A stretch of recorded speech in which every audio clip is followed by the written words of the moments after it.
Morning lakay, araw ng Biyernes. Pasalamat tayo sa Lord at nagising tayo maaga.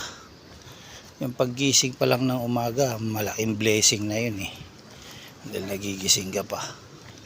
Lalo alam mo yung matutulog ka at parang mabigat yung pakiramdam mo, o may nararamdaman kang hindi maganda, lalo na sobra mo minsan kumain, ganun. Kaya paggising pa lang sa umaga, malaking blessing na yun sa Lord.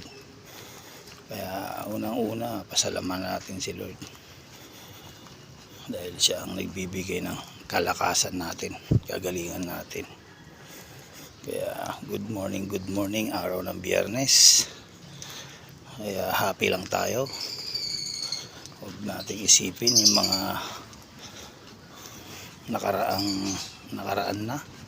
Basta importante, masaya tayo at nakapagpatawad na rin tayo mga kasalanan na ginawa nila sa atin. Patawarin na natin yan. Huwag na natin hayaan na natin sila.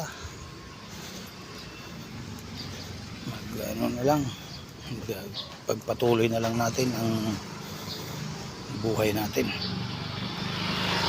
maging masaya, happy lahat, at para yung mga blessing na matatanggap natin masaya. Kaya yun, mahirap yung may galit sa puso. Tapos siyempre pag galit ka, makikita pa rin ni Lord yung puso mo na yan na may tinatanim na galit. Kaya alisin natin ang magalit, magpatawad na tayo. Dahil hindi natin alam kung hanggang kailan ang buhay natin. Kaya mas maganda yung wala kang tanim na galit sa puso mo. Hayaan mo silang magalit sa'yo, basta wag ka lang nagagalit sa kanila. Ayan, nandito na ulit tayo sa City Hall. Mamaya papakita ko sa inyo sa loob, lalo yung pagpasok, papakita ko sa inyo.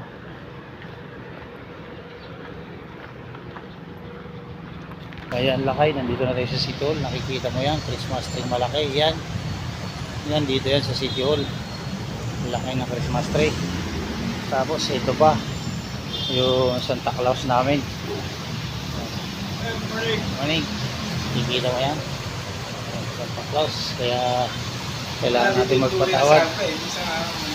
Kailangan natin magpatawad sa mga kasalanan natin. Tingnan mo sa taas natin, no? Nakikita mo yan, Christmas tree na dito. Puro Christmas tree na, ayan tao. Kailangan natin magpatawad para yung mga blessing na darating matanggap natin. Tulad yan, Christmas tree na yan. Dito lang yan sa City Hall, ayan, diba?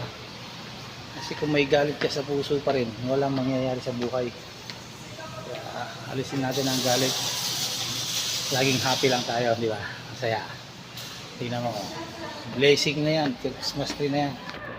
Kaya good morning and God bless.